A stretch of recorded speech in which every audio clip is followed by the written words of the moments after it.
اگر آپ چاہتے ہیں کہ آپ کے خواب سچ ہوں تو پہلے آپ کو جاگنا ہوگا۔ آج کی آیت کا ترجمہ شروع کرتے ہیں۔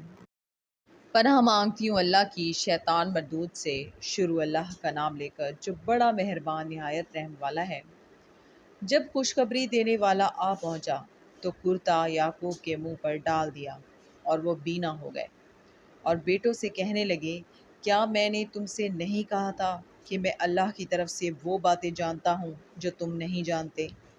بیٹوں نے کہا کہ ابا، ہمارے لیے ہمارے گناہ کی مغفرت مانگیے، بے شک ہم خطا کار تھے۔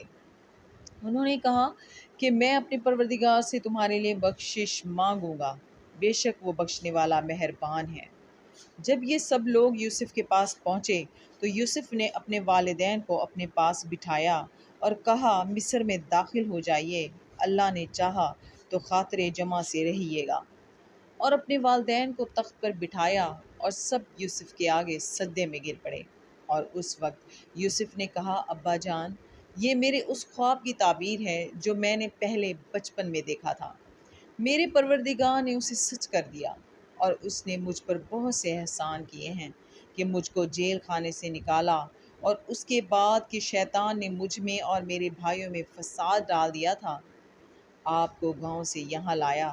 بے شک میرا پروردگار جو چاہتا ہے تدبیر سے کرتا ہے، اور وہ دانا اور حکمت والا ہے۔ صدق اللہ العظیم۔